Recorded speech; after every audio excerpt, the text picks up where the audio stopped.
gran abrazo, queridas hermanas y hermanos. Gracias a Dios podemos tener este espacio para compartir estas reflexiones de tipo cápsula, muy breves, respecto de Isaías. Nos vamos acercando hacia el fin de nuestra serie de reflexiones sobre las palabras de consolación en Isaías. Hoy quisiera compartir Isaías 54, versículos 4 al 6. Lo leo. No temas, porque no serás avergonzada. No te turbes, porque no serás humillada. Olvidarás la vergüenza de tu juventud y no recordarás más el oprobio de tu viudez. Porque el que te hizo es tu esposo, su nombre es el Señor Todopoderoso. Tu Redentor es el Santo de Israel. Dios de toda la tierra es su nombre. El Señor te llamará como a esposa abandonada, como a mujer angustiada de espíritu, como a esposa que se casó joven tan solo para ser rechazada, dice tu Dios.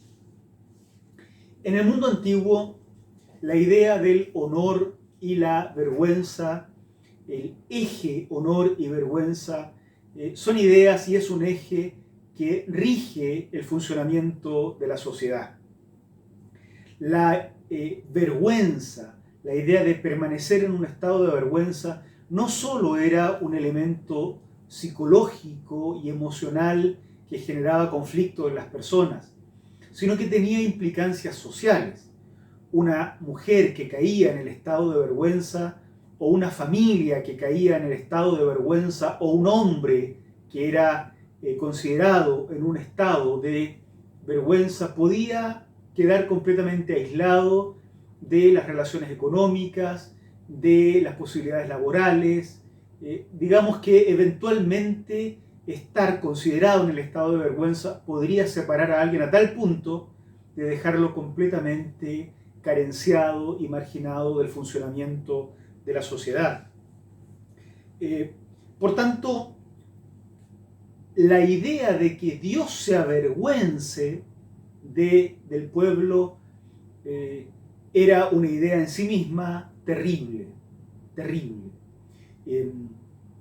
Pero al mismo tiempo terrible probablemente en el pueblo de Dios, este pueblo que ha sido llevado al exilio en Babilonia y que es o está experimentando el castigo de su propio pecado. Tal vez esta idea en ellos debió ser algo bastante común.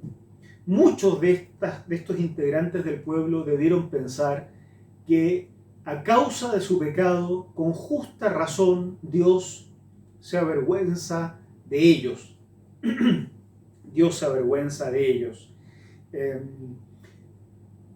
Y este pueblo, a lo largo de la Biblia, es considerado con la expresión, o es llamado con la expresión, la esposa de Dios. Frecuentemente la relación entre Israel y Dios es presentada como la relación entre el esposo y la esposa. Se trata de una esposa respecto de la cual pareciera ser que se dice que está en un estado de vergüenza. Yo pensaba que frecuentemente la idea de que Dios se avergüenza del pecado de su pueblo es una idea también común en la iglesia.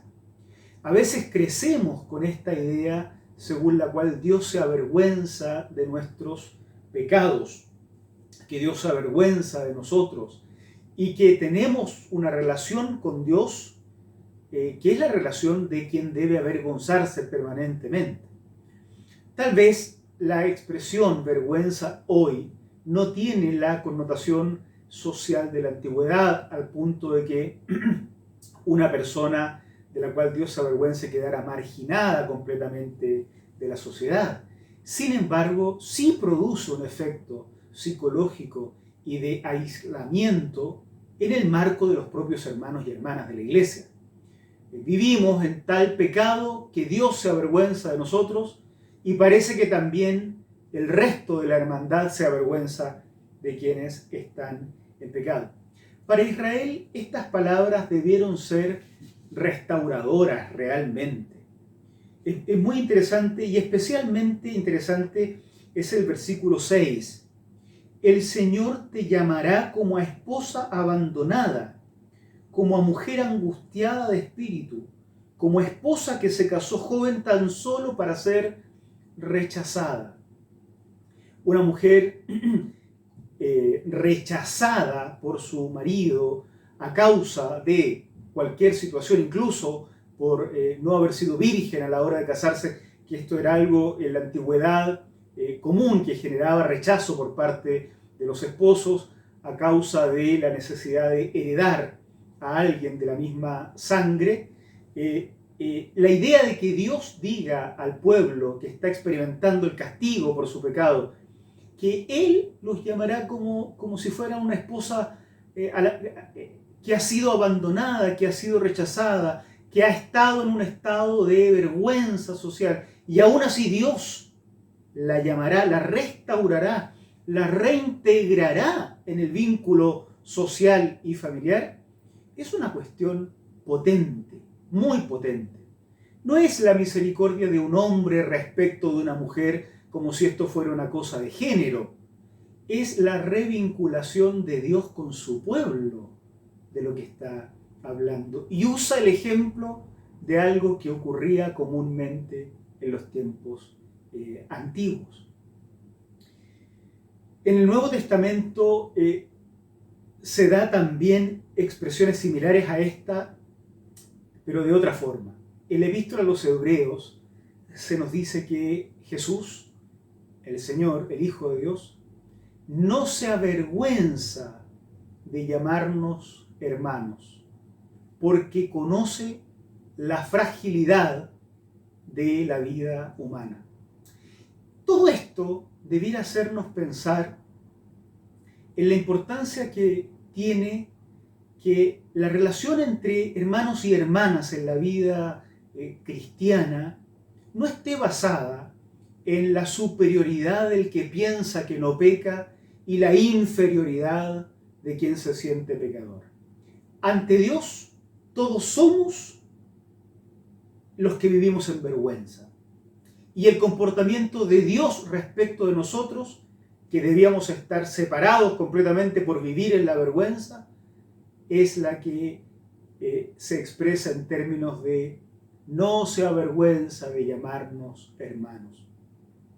Lo mismo que hace Dios respecto de Israel en el Antiguo Testamento es lo que hace Jesús respecto de todos nosotros en el Nuevo Testamento.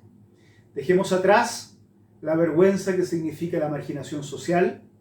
Dejemos atrás también la vergüenza como estado psicológico. Ante el Señor, nuestros más grandes pecados solo provocan misericordia y amor. Es un buen tiempo para enfatizar lo que dice Dios y no lo que dicen nuestras creencias cristianas. Nuestras creencias cristianas, frecuentemente influidas por 2000 años de historia de cristianismo y moralidad cristiana, generan más y más vergüenza. Las palabras de Dios generan aceptación, integración y restauración.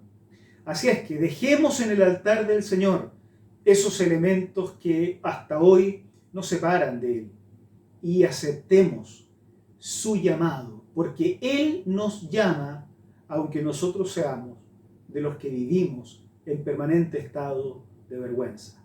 Que sea una linda semana en la esperanza y en la victoria que el Señor nos otorga por su puro amor y por su pura misericordia. Oramos. Gracias, Señor, por tu palabra, que siempre es una palabra de brazos abiertos, con puertas abiertas para que entremos a tu misericordia. Es allí, a tu misericordia, a donde vamos, porque nosotros somos, Señor, de los que en estado de vergüenza vivimos al margen de tu amor. Así es que, oyendo tu llamado, nos acercamos a tu misericordia para recibir tu abrazo que no se avergüenza de nosotros, Señor, aun cuando nosotros mismos nos avergonzamos. Gracias por tu amor en el nombre de Cristo Jesús. Amén. Amén. Que sea una linda semana, que el Señor nos bendiga.